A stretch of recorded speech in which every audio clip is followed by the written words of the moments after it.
Hello अस्सलाम वालेकुम। कैसे हैं आप सब लोग? अच्छा, आज का हमारा टॉपिक जो है वो हमने ऑन पेज एसईओ डिस्कस करना है। ऑन पेज एसईओ के जो फैक्टर्स हैं, जो भी सारी चीज़ें हैं, एट लीस्ट जो है वो हमने यानी कि मेन चीज़ें जो है वो आज डिस्कस करेंगे। और जो बाकी जो चीज़ें हैं कुछ यानी कि साइड मैप्स हो गए और भी जो है robot dot T x T हो गया, उसके लिए हम अलग सेपरेट डिटेल्ड जो है वो वीडियो बनाएंगे ताकि वो जो है आपको जो है इजीली समझ आ सके उसके लिए। तो लेट्स स्टार्ट, हम स्टार्ट करते हैं अपना आज का टॉपिक।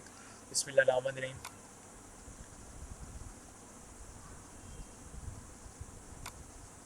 अच्छा, आज ये चीज़ें हमने जो है वो यहाँ तक डिस्कस करनी है। इंट्रोडक्शन देखना है हमने, एसईओ की डेफिनेशन देखनी है, on page optimisation and on page SEO factors हमने जो है वो आज की वीडियोस में जो है देखना है कि क्या कौन कौन से ऐसे फैक्टर्स हैं जो कि हम ऑन पेज ऑप्टिमाइजेशन में जो है वो हम यूज़ करते हैं। तो सबसे पहले तो हम इंट्रोडक्शन देखते हैं related to on page SEO. तो सबसे पहले इंट्रोडक्शन है, on page SEO is a very simple and can be done without any effort but it done correctly. On page SEO जो है वो है तो वैसे सिंपल और ज़्यादा एफर्ट भी नहीं करनी पड़ती इसको करने के, यानी ज़्यादा मुश्किल नहीं है कि ज़्यादा ट्रिकी नहीं है, बट इसके लिए जो है एक थोड़ी सी एफर्ट यानी कि इसके लिए एक प्रॉपर जो है नॉलेज होना चाहिए, इसके लिए टेक्निक होनी चाहिए, देन आप इजीली ऑन पेज एसईओ को जो ऑप्टिमाइज कर सकते हैं। Can be very effective in securing a good position for our website, यानी कि अगर आपकी जो वेबसाइट रैंक होती है गूगल के सर्च इंजन रिजल्ट पेजेस में जो शो होती है वेबसाइट, तो उसमें स्कोर करने के लिए ऑन पेज एसईओ भी इम्पोर्टेंट है, एज वेल एज बैकलिंक्स। तो ऑफ पेज एसईओ तो इम्पोर्टेंट है ही, ऑन पेज एसईओ भी जो है वो बहुत इम्पोर्टेंट है कि आपका आपके वेबसाइट का, आपका जो पेज है, आपका जो ब्लॉग है, उसको किस तरह से आपने ऑप्टिमाइज किया हुआ है कि वो यूज़र फ्रेंडली है, उसमें कंटेंट कैसे है। ये जो फैक्टर्स हैं इसको हम नेक्स्ट जो है आगे हम डिस्कस कर रहे हैं। इस वीडियो में हम साथ साथ प्रैक्टिकल भी करेंगे जो कि ऑन पेज एसईओ के फैक्टर्स हैं, उनको हम प्रैक्टिकल इम्प्लीमेंटेशन भी इस वीडियो में जो है हम साथ करेंगे। तो आगे देखते हैं हम। On page SEO is defined as search engine optimisation which occurs in a website, कि आपकी वेबसाइट के अंदर जो सर्च इंजन पर जो ऑप्टिमाइज है ना, कि सर्च इंजन के डेटाबेस में आपकी वेबसाइट स्टोर होती है, सर्च इंजन ऑप्टिमाइजेशन उसमें जो आपकी वेबसाइट ऑप्टिमाइज होती है, यानी कि अगर आपकी वेबसाइट है डिजिटल मार्केटिंग नीश के ऊपर, अब हजारों बल्कि कई सौ वेबसाइट ऐसी होंगी जो कि डिजिटल मार्केटिंग नीश के ऊपर है। अब गूगल ने किसको रैंक करवाना है फर्स्ट पोजीशंस पे, पहले जो है वो पेज पर से रिजल्ट पेजेस में, तो उसके लिए जो है वो ऑन पेज एसईओ बहुत ही अहमियत का हामिल है। ऑन पेज एसईओ की ऑप्टिमाइजेशन ना, कि आपकी अगर ऑन पेज एसईओ अच्छी है तो गूगल के डेटाबेस में अगर आपकी सर्च इंजन में आपकी वेबसाइट शो होती है, तो उसके जो डेटाबेस में जो होता है ना सर्च इंजन का, जो हमने डिस्कस किया था प्रीवियस वीडियो में, तो उसमें जो है अच्छी ऑप्टिमाइजेशन यानी कि अच्छा रैंक मिलता है आपकी वेबसाइट को अगर आपकी ऑन पेज एसईओ अच्छी है।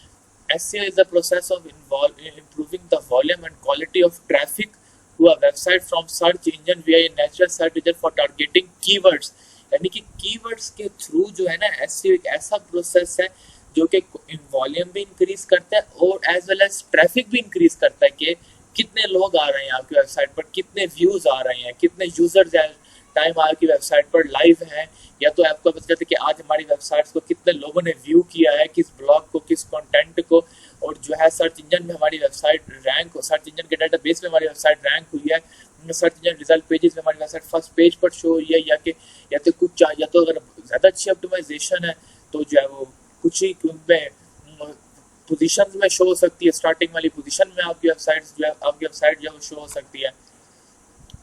अच्छा, अब हम पढ़ते हैं on page optimisation. What is on page optimisation? On page optimisation is the most important and complex part of search engine optimisation. On page optimisation जो है ना, ये बहुत ही इंपॉर्टेंट पार्ट है सर्च इंजन ऑप्टिमाइजेशन का, कि इफ अगर आपकी वेबसाइट का ऑन पेज ऑप्टिमाइज ज़्यादा बेहतर तरीके से है ना, तो आपकी वेबसाइट जो है सर्च इंजन के रिजल्ट्स जो होते हैं ना, जो SERP जो होते हैं, सर्च रिजल्ट पेजेस जो होते हैं, सर्च इंजन जो है ना गूगल के, वो आपकी वेबसाइट को अच्छा रैंक दे देते हैं, आपकी वेबसाइट को अच्छी पोजीशन पर जो है वो शो करवाते हैं। इफ़ अगर यूज़र जो है वो आपकी वेबसाइट पर कोई क्यूरी करता है, कुछ सर्च करता है, तो आपकी वेबसाइट जो है ना वो एट द टॉप शो होती है। This website help our search engine ranking through their keyword needs, यानी कि आपकी कीवर्ड्स नीड पे ही जो है सब कुछ होता है।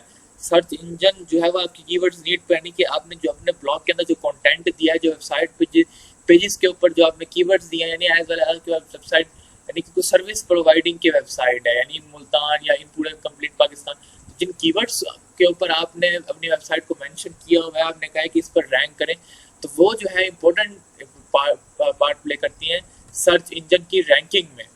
On page optimization refers to factor that have effect on our website और web page listing in natural search. On page optimisation जो है, ये वही बात उसने कर दी कि इम्पोर्टेंट फैक्टर है कि आगे वेबसाइट नेचुरली जो रैंक होती है जब कोई यूजर कोई क्वेरी करता है, जैसे डिजिटल मार्केटिंग, सपोज ये देख रहे हैं ना, ये कोई यूजर ने रैंक किया है, तो ये जो फर्स्ट पेजेस पे जो वेबसाइट शो हो रही हैं, तो ऑन पेज ऑप्टिमाइजेशन इस चीज़ में बहुत इंपॉर्टेंट पार्ट प्ले करता है। जो यहाँ पर वेबसाइट शो रही है ना, जो कि यूज़र ने सिंपल जो है वो सर्च के यूज़र की क्यूरी से, यूज़र के क्वेश्चन से, तो ऑन पेज ऑप्टिमाइजेशन जो है वो इस चीज़ में ज़्यादा इंपॉर्टेंट पार्ट प्ले करता है।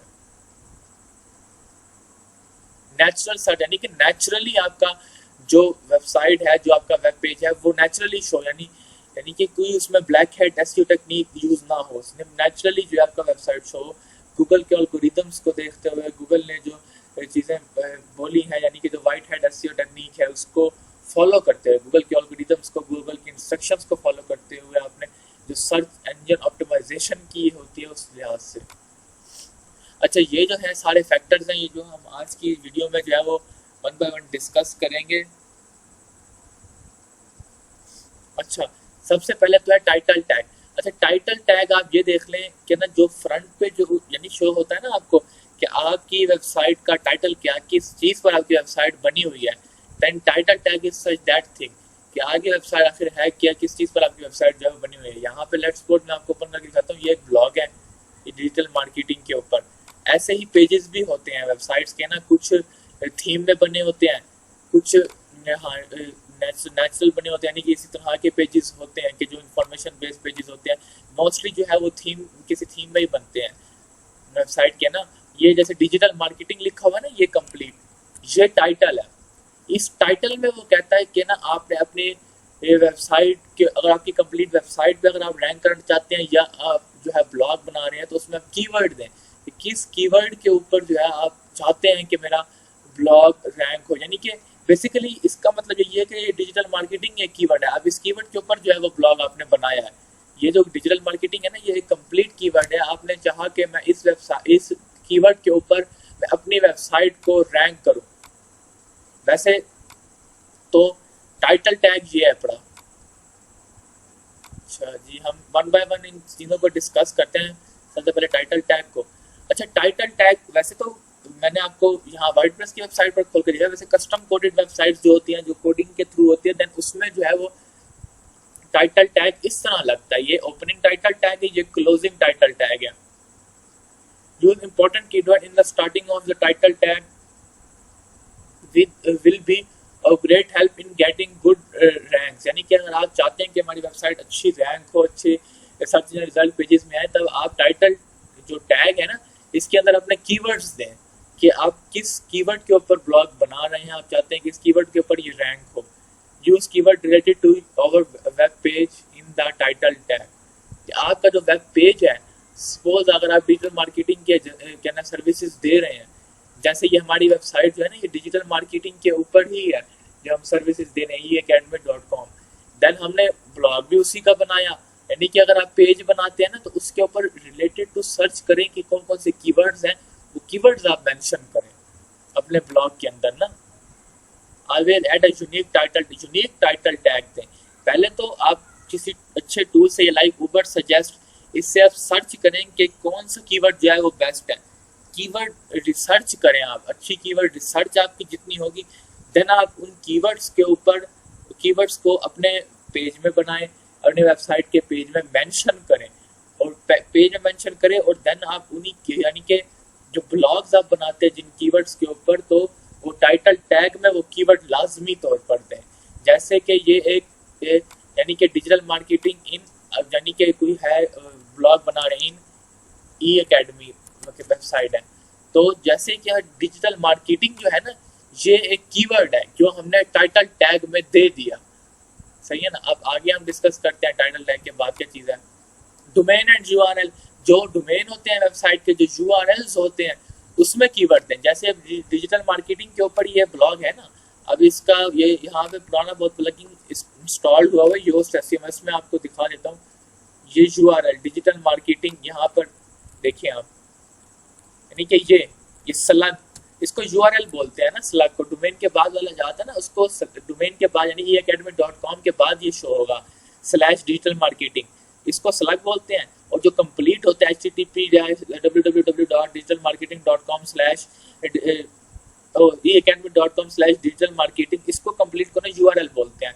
तो ये जो स्लग है ना, तो इसमें वो कह रहा है कि कीवर्ड मेंशन करें, ताकि आपका जो यूआरएल शो होगा ना वेबसाइट का, जब कोई कस्टमर, जब कोई यूजर आएगा, जब कोई क्लाइंट आएगा आपकी सर्विसेज देखने, आगे वेबसाइट को ओपन करेगा यूआरएल, तो उसको भी जो शो होगा। लेकिन एज वेल एज ये गूगल के सर्च इंजन में भी बेहतर है कि आपने एक डिजिटल मार्केटिंग का ब्लॉग बनाया, उसको टाइटल में आपने टैग दिया, उसको स्लग में आपने वही टैग दिया ताकि यूआरएल में भी शो हो जाए।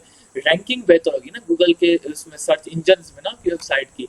मैं ये चीज़ याद रखें कि डोमेन नेम के बाद जो यूआरएल होता है ना, उसमें जो है आपने अपना जो है वो टाइटल टैग कीवर्ड देना है। जो आपका कीवर्ड टाइटल टैग में है वो आपने यूआरएल में भी देना है, जो कि सिलेक्ट करेंगे। और वो हमारा नेक्स्ट ब्लॉग है कि how to research SEO friendly keywords, तो उसके ऊपर हम एक नेक्स्ट हमारी वीडियो जो है वो हमारा नेक्स्ट लेक्चर जो है उसी के ऊपर ही है। Use keyword phrase instead of single keyword, नहीं कि कुछ कीवर्ड की ना फ्रेसेस आप लिख लें, इंस्टीड के आप सिंगल एक कीवर्ड लिखेंगे, नहीं कि कुछ थोड़ा सा लंबा जो है वो कीवर्ड लिख लें, 3 से 4 वर्ड्स का जो है वो भी बेहतर है, यूआरएल में भी आ जाएगा। कीवर्ड शुड बी यूनिक, यानी कि यूनिक वर्ड हो तो बेहतर है, या तो जो रैंक हो रहे हैं कीवर्ड वो ज़्यादा बेहतर है। जैसे कि आपकी कोई वेबसाइट है, आप सर्विसेज दे रहे हैं, आपकी कंस्ट्रक्शन की वेबसाइट है, आप लिख दें कंस्ट्रक्शन, आप लिख दें कंस्ट्रक्शन फैसिलिटीज़ इन मुल्तान, यानी कि स्पेसिफिक आपने बता दिया, ये भी एक कीवर्ड है। Building facility, greenery facilities in Multan, जो मटेरियल फैसिलिटीज इन मुल्तान, ये सारी जो है एक यानी कि कीवर्ड के तौर पर आप इनके ऊपर रैंक कर सकते हैं। Use comma phrases with no space, इसको आप छोड़ दें, इस चीज़ को भी आप ना देखें।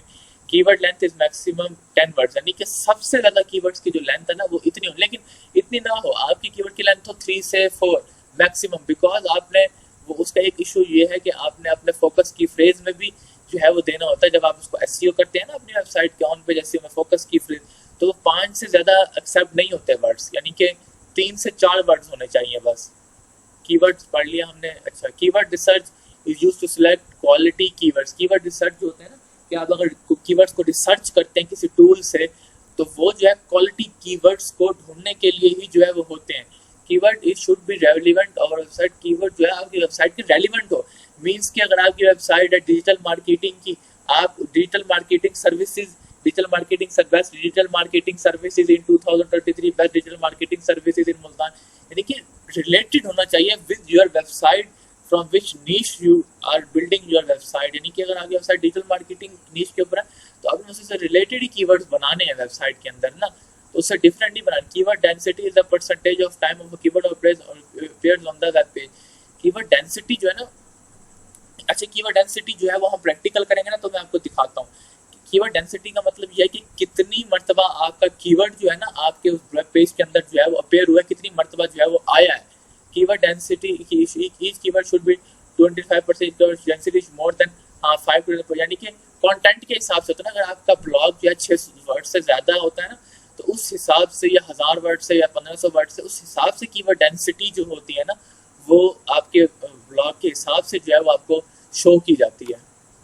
अच्छा, मेटा डिस्क्रिप्शन, ये बहुत ही इंपॉर्टेंट क्या नाम है चीज़ है, क्योंकि मेटा डिस्क्रिप्शन एक ऐसी चीज़ है, ये हम वेबसाइट हमने खोली हुई है ना, तो ये देखें, ये हमने वेबसाइट खोली, डिजिटल मार्केटिंग लिखा, ये 3 से 4 लाइंस जो लिखी हुई आ रही हैं, ये नहीं बल्कि यहाँ पे देखें आप, ये जो हमने, ये हमें शो हो रहा है, what are the 7 C's of digital marketing, जो चीज़ें हमें शो हो रही है ना 3 से 4 लाइंस की, ये बेसिकली मेटा डिस्क्रिप्शन है।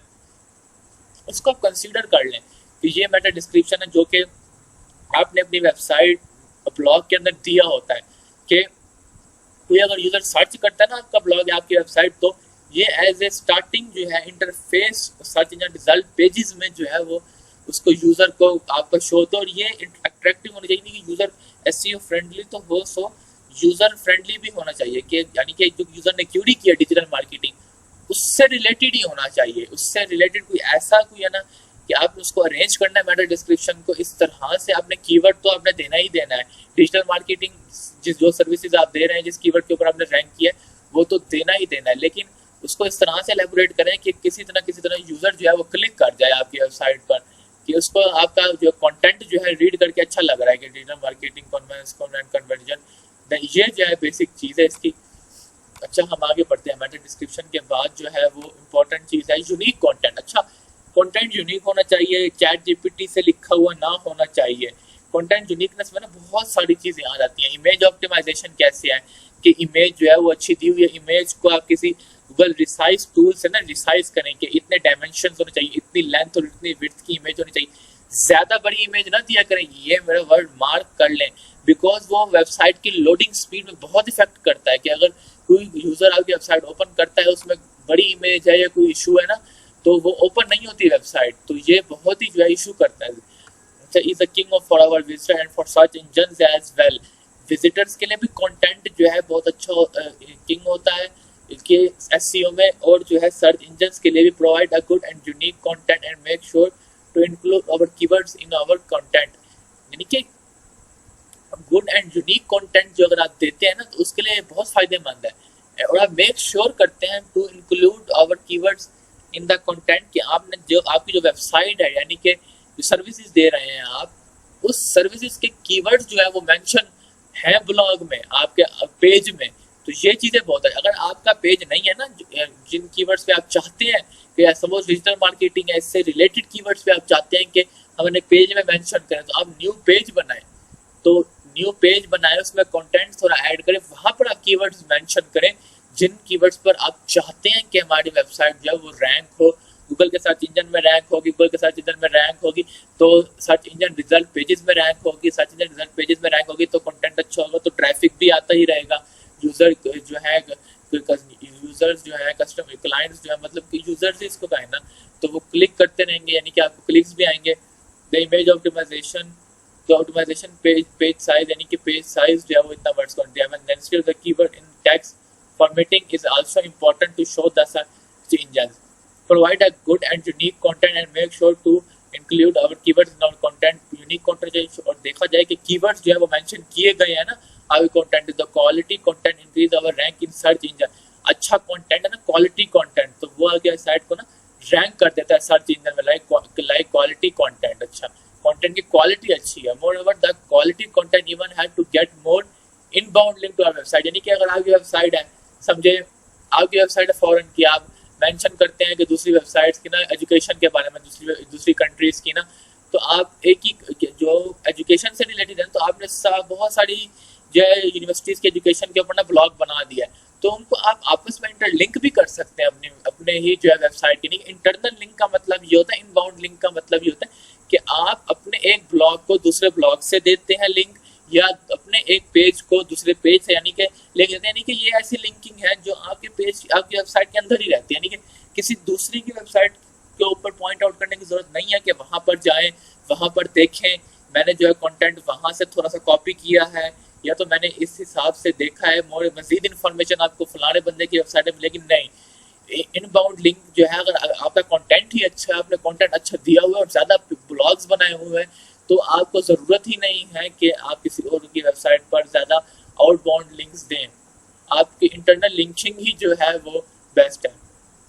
Consider 5-20% density of the keyword in text, कि इतनी डेंसिटी जो है वो होनी चाहिए टेक्स्ट के अंदर ना।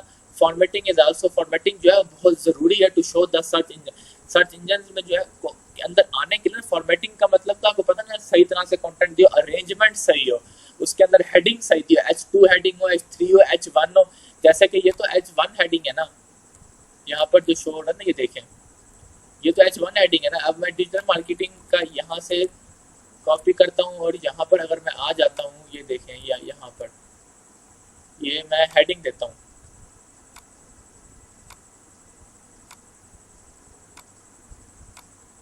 ये H2 हेडिंग दिया मैंने, ये देखें। तो हेडिंग भी वो कह रहे हैं कि वो होनी चाहिए ना। हेडिंग फॉर्मेटिंग में जो ये हेडिंग भी बहुत इंपॉर्टेंट चीज़ है। फॉर्मेटिंग का मतलब ये है कि आपने किस तरह से अपने ब्लॉग को, अपने वेबसाइट के पेज को, उसको फॉर्मेट किया हुआ है कि वो एक अच्छा जो है वो कंटेंट हो, यूजर फ्रेंडली हो, और एसईओ फ्रेंडली तो होना ही चाहिए। Art attribute for image. अच्छा, सबसे पहले तो कस्टम वेबसाइट्स के लिए आर्ट टैग देख लेते हैं।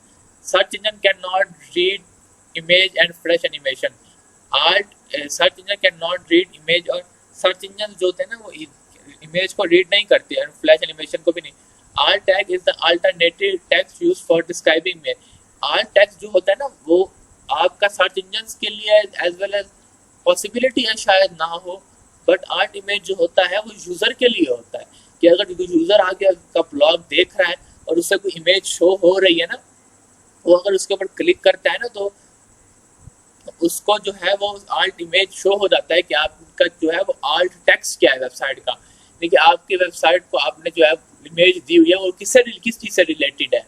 एक तो आपने कंटेंट दिया हुआ है, चलो टाइटल भी दिया हुआ है, लेकिन आर्ट इमेज जो है वो इससे यूज होती नहीं है। एसईओ के लिए भी, सर्च उसके लिए भी यूज होती है। ये इधर वैसे लिखा हुआ है कैन नॉट, सर्च इंजन के लिए यूज नहीं होती, बट ये एसईओ के लिए तो होती है ना, तो सर्च इंजन के लिए भी होगी, क्यों नहीं यूज होगी।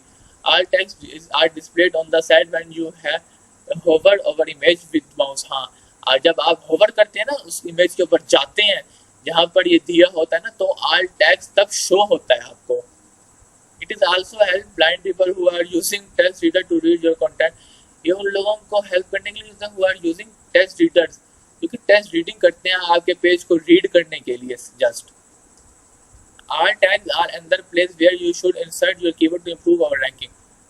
all tag जो और प्लेस है, एक ऐसी प्लेस है, यानी कि और प्लेस तो ना, उसको ऐसी प्लेस है जहाँ पर आप इंसर्ट करते हैं अपना keyword to improve our ranking, कि आगे वेबसाइट में रैंकिंग बेहतर हो जाए।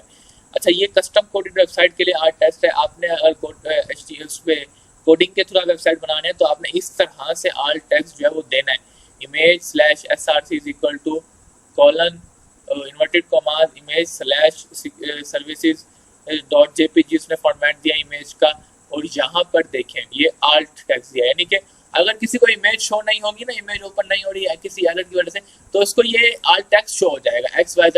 यानी कि अगर किसी कंपनी, इंटरनेट मार्केटिंग कंपनी के क्लाइंट को, यूजर को ये पता चल जाए कि अच्छा इमेज शो तो नहीं हो रही, मुझे लोडिंग में कोई इशू आ रहा है, चलो वो तो कोई, लेकिन ये इमेज किस चीज से रिलेटेड दी हुई है उसमें, वो नेम शो हो जाएगा आपका। अच्छा, इस चीज का ये फायदा है आल्ट इमेज का ना। साइड में ये डिफरेंट टॉपिक है, इसको हम नेक्स्ट वीडियो में डिस्कस करेंगे। अच्छा, H1 heading tag has been thought to have great importance on page optimization. H1 tag जो बहुत इंपॉर्टेंट होता है ऑन पेज ऑप्टिमाइजेशन में ना, यूज होता है H1 tag as an headline of the page. Headline के तौर पर आप H1 टैग को दें, मींस कि ये शो है ना टाइटल, इसको आप H1 टैग ही कंसीडर करें कि ये हेडलाइन में आ रहा है, और ये जो है वो मैंने H2 में दिया है tag heading. Use of H1 tag as headline of the page, use H2 tag is use sub headings, यानी कि H1 टैग को दें आप अपने ब्लॉग के टाइटल के लिए, जो आपने ब्लॉग बनाया है, जो आपका वेबसाइट, आपका वेब पेज है ना, उसमें आप H1 टैग को दें एज एन हेडलाइन, कि आप बड़ी हेडलाइन दे दें कि ये इस चीज़ पर, ये सर्विसेज है हमारी वेबसाइट की, ये जो है चीज़ है जो फ्रंट पे जो शो होती है ना, जब क्लिक करते हैं आपका पेज ओपन होता है आपके वेबसाइट का, तो आप H1 टैग उधर दें, क्योंकि वो सर्च इंजन में भी फायदा है और उससे आगे वेबसाइट की रैंकिंग में फायदा। H2 जो है वो सब हेडिंग्स के तौर पर दे दें, जैसे यहाँ पे डिजिटल मार्केटिंग की सब हेडिंग्स है, यहाँ पर भी है डिजिटल मार्केटिंग का एक ब्लॉग हेडिंग दे दें H2 करके, यहाँ पर भी दे दें अगर हम, तो वो ये चीज जो है वो इसमें कह रहे हैं। ये समझे हमने, यहाँ पर भी जो है वो हेडिंग दे दिया, H2 टैग में दिया, यहाँ पर शो रही है आपको 6 तक, H1 से लेके 6 तक हेडिंग्स होती हैं, और अगर हम यहाँ पर नीचे भी दे दें क्या नाम है हेडिंग, तो यहाँ पर वो कह रहा है कि H1 टैग जो है वो कोशिश करें कि आप अपने टाइटल में ही दें। Separating our content with header is also a good practice at in makes our website design. यानी कि अगर हेडिंग से आपका कंटेंट सेपरेट हो जाता है ना, यानी कि यहाँ से लेकर यहाँ तक मैंने दे दिया ये डिजिटल मार्केटिंग के, यानी कि इन सर्विसेज के ऊपर है ये कंटेंट, मींस ये सर्विसेज के ऊपर, यहाँ से मैंने दे दिया conclusion of digital marketing,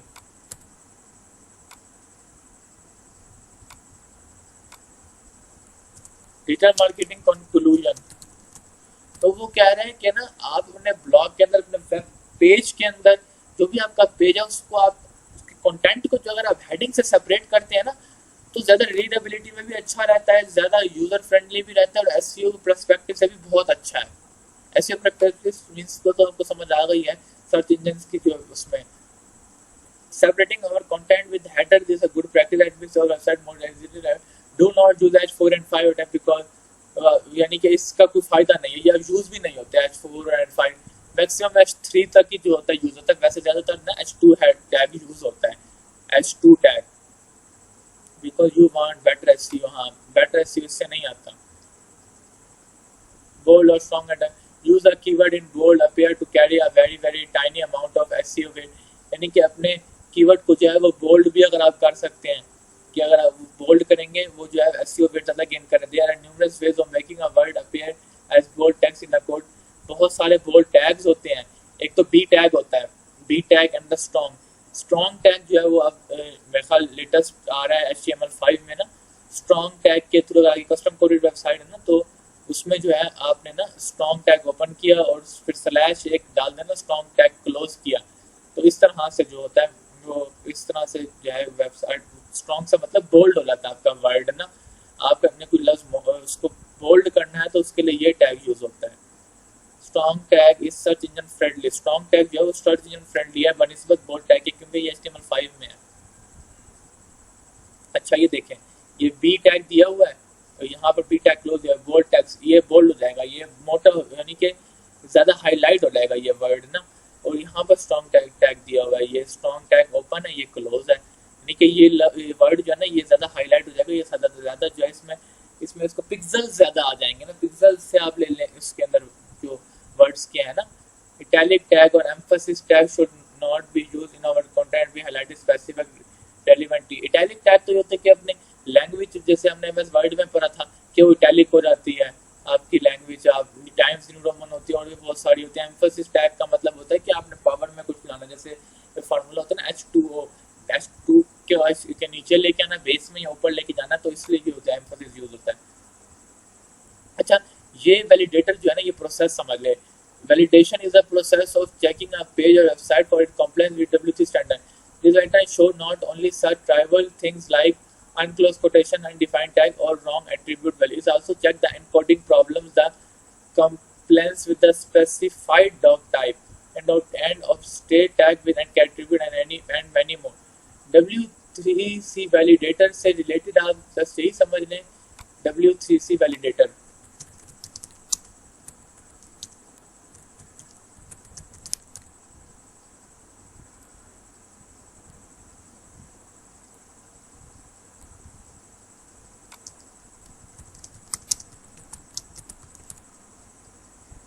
is a process of checking a website code. आपकी वेबसाइट ना कोड को देखता है to determine if it is follow for formatting standard, कि ये ना आपने जो सारे फॉर्मेटिंग के स्टैंडर्ड जो मैंने बताए हैं आपको, तो उसने फॉलो किए हुए हैं आपकी वेबसाइट ने। तो इसकी सिंपल डेफिनेशन में यही आप अपने माइंड में रखें। Do follow no follow links, इसको हम जो है वो अलग से सेपरेट वीडियो में डिस्कस करेंगे, आपको समझ नहीं आएगा। इंटरनल लिंक्स और एक्सटर्नल लिंक्स जो अभी जो है वो हम देखेंगे अपनी वेबसाइट पे। तो ऐसे यही चीज़ें थी, ये तो चेकलिस्ट आ गई ना। तो आपने यहाँ तक इंटरनल लिंक्स और एक्सटर्नल लिंक्स जाएंगे, थोड़ा ना डिफिकल्ट है, इसमें आपने एंकर टेक्स्ट सिलेक्ट करना होता है। Internal link I your web page to other, internal links होते हैं your pages to other to each other, यानी कि आपने अपनी वेबसाइट को के पेजेस को इंटरलिंक किया, अपनी वेबसाइट के ब्लॉग्स को कंटेंट को पेजेस को इंटरलिंक आपस में किया हुआ है ना, तो उसको इंटरनल लिंक बोलते हैं। Focused link anchor text is element to the destination, इसमें एंकर टेक्स्ट सिलेक्ट करना होता है। एंकर टेक्स्ट जो है वो प्रॉपर्ली पहले सिलेक्ट करके देन ही जो है इंटरनल लिंकिंग होती है। अच्छा, एक्सटर्नल लिंकिंग भी एज इट इज होती है। Do not be afraid to use external linking to support your content. External linking का मतलब है कि अपने कंटेंट को ना किसी और की वेबसाइट पर से लिंक करने के लिए, यानी कि अगर आपने कोई मार्केटिंग का ब्लॉग बनाया है, कोई चीज़ का ब्लॉग बनाया, आप अपनी वेबसाइट पर फ्लाट दूसरे बंदे की वेबसाइट का जो है वो लिंक दे देते हैं कि मैंने तो चलो थोड़ा कंटेंट लिखा है, वहाँ पर डिटेल कंटेंट है, जो यूज़र आएगा वो मेरे कंटेंट पढ़ के मेरे लिंक के थ्रू जो है क्लिक करके किसी और वेबसाइट पर चला जाएगा। तो आप इससे अफ्रेड ना हो कि कहीं मेरा ट्रैफिक उधर तो नहीं शिफ्ट होता, कहीं मेरी जो ट्रैफिक आ रही है, जो मेरे यूज़र्स आ रहे हैं तो वो उधर तो नहीं जाते। आप इस चीज़ से जो है वो टेंशन में ना आए, क्योंकि इस चीज़ का आपने हेडिंग नहीं है, क्योंकि ये एसईओ में की टेक्निक में शामिल है। ये जो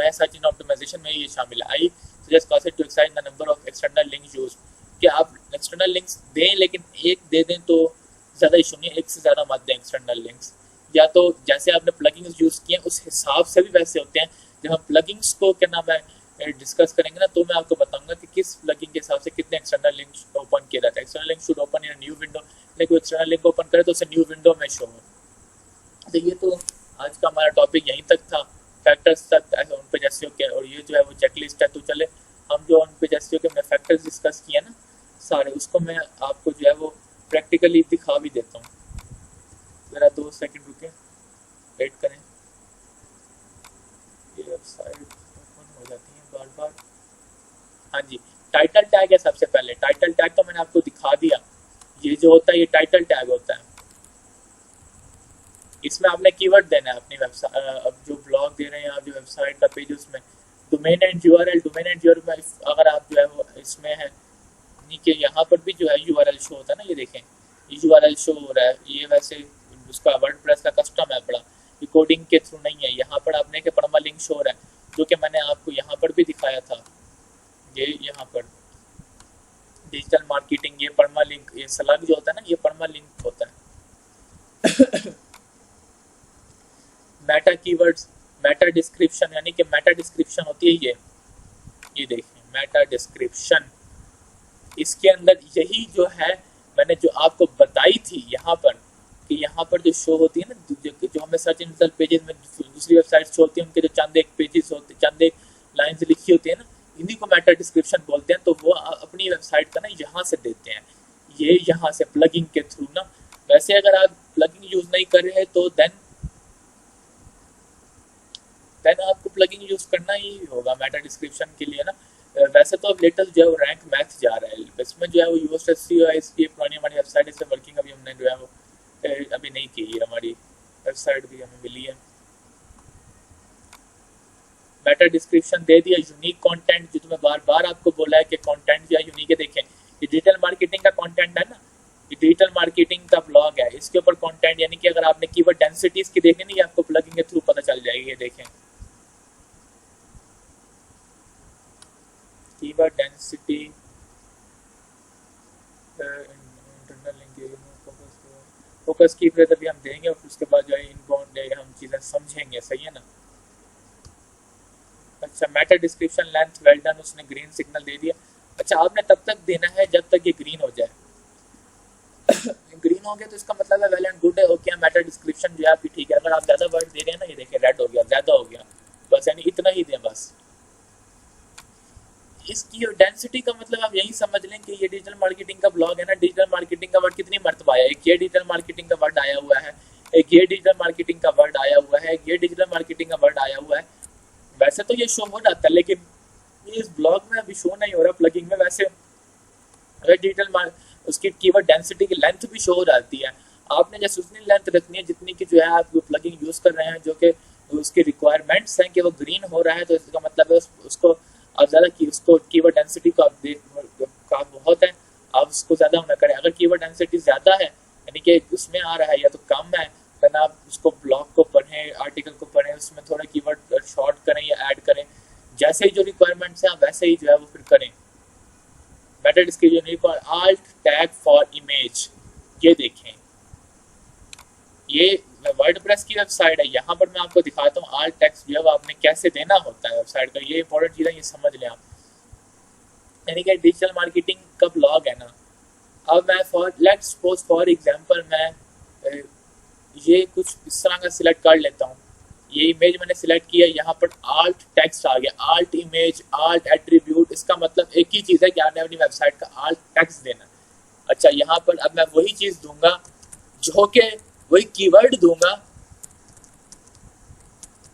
जो कीवर्ड मैंने जो है सिलेक्ट किया हुआ था, जो मैं इसको सेट फीचर इमेज ऐसे आप कर लें, ये फीचर इमेज सिलेक्ट हो जाएगी, सेट हो गई है यहाँ पर।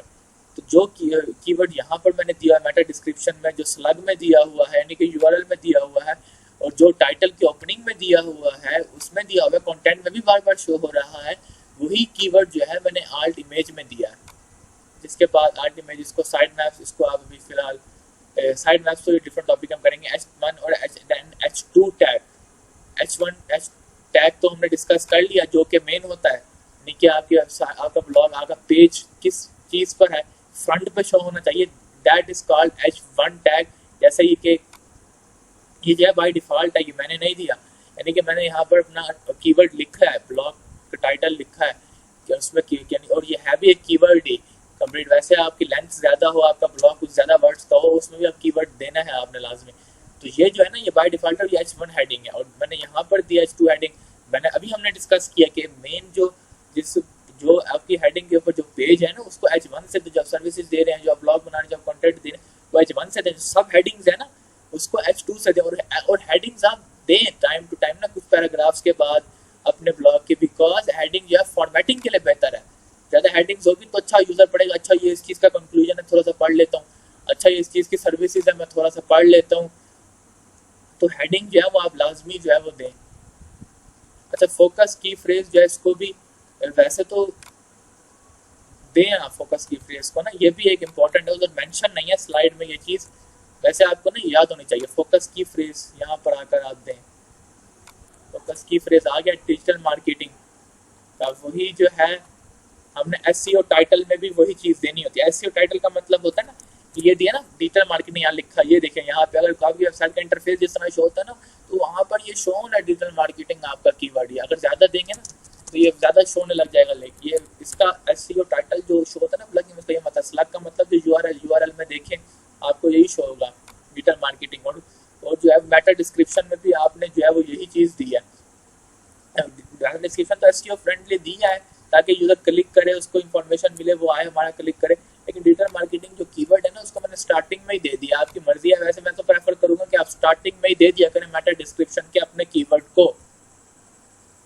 और यहाँ पर जो इमेज दी है हमने, फीचर इमेज जो कि शो होती है, ये फीचर इमेज है ना डिजिटल, मैंने यहाँ पर भी वही कीवर्ड दिया है, यानी कि एक कीवर्ड है जिसको मैंने ना सिलेक्ट किया और मैं हर जगह उसको जो है वो दे रहा हूँ। तो अब जो है वो शायद आपको ये चीज़ें समझ आ गई। अच्छा, नेक्स्ट जो है ना वीडियो, उसमें से हम ये देखें, इसको अपडेट कर दें तो ये सेव हो जाएगा। नेक्स्ट वीडियो जो है ना, उससे हम देखेंगे इंटरनल लिंकिंग, अपने ही कोड वेबसाइट के अंदर ना इंटरनल लिंकिंग कैसे करनी है दूसरे वेबसाइट से। उसके लिए एंकर टेक्स्ट का सिलेक्शन बहुत ज़रूरी होता है कि आप एंकर टेक्स्ट को इस तरह से अपने वेब पेजेस को आपस में इंटर लिंक कर लेंगे, अपने ही ब्लॉग्स को, आर्टिकल्स को इस तरह से इंटरनल लिंक कर लें कि अगर कोई यूज़र आए आपकी वेबसाइट को देखे, अच्छा वो रीड कर रहा है, उसे एक लिंक शो अच्छा हो गएगा, ये इनकी वेबसाइट की लिखा डिजिटल मार्केटिंग और डिजिटल मार्केटिंग सर्विसेज, तो वो क्लिक करके ना आगे वेबसाइट के सर्विसेज के पेज पर पहुंच जाए। तो आई होप ये चीज़ें आपको समझ आ जाएगी। नेक्स्ट जो है उस वीडियो में हम देखेंगे इंटरनल लिंकिंग क्या चीज़ है और एक्सटर्नल लिंकिंग क्या चीज़ है। देन जो होगा वो पूरा जो है ऑन पेज SEO की जो है समहाउ जो है वो ऑन पेज की ना तकरीबन काफ़ी सारी चीज़ें जो है कंप्लीट हो जाएंगी। अच्छा, ये देखें की फ्रेज इन हेडिंग, यानी कि हेडिंग के अंदर भी जो की फ्रेज है ना उसको यूज़ करें। द कीवर्ड डेंसिटी, जो मैंने आपको लफ्ज़ बताया कीवर्ड डेंसिटी का, वहाँ पे तो बता रहा था 5% या 10% हो चाहिए, कम है तो ज़्यादा करें, ज़्यादा है तो कम करें। ये देखें वो यहाँ अब बता रहा है, ऑप्शन शो है कीवर्ड डेंसिटी फॉर 15 टाइम्स, ज़्यादा टाइम्स है than more than the recommended maximum of 12, यानी कि कीवर्ड डेंसिटी जो आपका कीवर्ड है ना डिजिटल मार्केटिंग है जो आपने सिलेक्ट किया हुआ है, जो यहाँ पर फोकस कीवर्ड लिखा हुआ है, तो ये ज़्यादा मरतबा जो है ना वो वहाँ पर शो हो रहा है ब्लॉग में। अच्छा, इसको देखें, मैं इसको हाईलाइट करता हूँ फिर आपको दिखाता हूँ। ये देखें, ये हाईलाइट किया मैंने इसको, ये देखें डिजिटल मार्केटिंग ये शो हो रहा है, यानी कि 3 मरतबा ज़्यादा है। तो आप इसको रीड करें, इसको दोबारा से थोड़ा सा ना ऑप्टिमाइज करें, ये डिजिटल मार्केटिंग का वर्ड जो है ना इसको थोड़ा सा एलिमिनेट करें, ऑप्टिमाइज करें, बनस्बत ये कि आपका सेंटेंस ना जो है वो हो, कंटेंट जो है वो ख़राब ना हो। तो ये जो चीज़ें थी ये आप चीज़ें ना नोट कर लें, जो मैंने चीज़ें पढ़ाई है ना, ये हम यहीं से नेक्स्ट कंटिन्यू करेंगे। वैसे तो ये चीज़ें पढ़ाई हैं, इसके अलावा जो है वो फोकस की फ्रेज पर आया है, SEO टाइटल पर आया है मैंने, जैसे हमने जो है यहाँ पे स्टडी किया है। SEO टाइटल जो दिया है, ये SEO टाइटल क्या होता है, ये आपकी वेबसाइट को फ्रंट पे शो हो रहा था ना, यानी कि किसी बंदे ने ना ये लिखा हुआ है W3 validation what is and how to use, ये SEO टाइटल में जो है उसने यहाँ पर दिया होगा, जैसे हमने दिया होना सलाह ये होता है कि उसका URL में ऊपर जो वेबसाइट को ओपन करेंगे ना तो जो शो होता है ऊपर सलाह ये थी मेटा डिस्क्रिप्शन हमने स्टडी किया, तो 3 से 4 लाइनें जो शो होती हैं सर्च रिजल्ट पेजेस का वेबसाइट के साथ। देखिए यूज़र क्लिक करे वेबसाइट पर आए। फोकस की फ्रेज ये होता है कि आपने अपनी वेबसाइट, अपने ब्लॉग में, अपने पेज में, अपने वेबसाइट के पेज में कौन सा कीवर्ड जो है बार बार रिपीट किया होगा, और वो कीवर्ड ऐसे नहीं है ये होगा उसके आप चाहते हैं कि उस कीवर्ड के ऊपर ना हमारा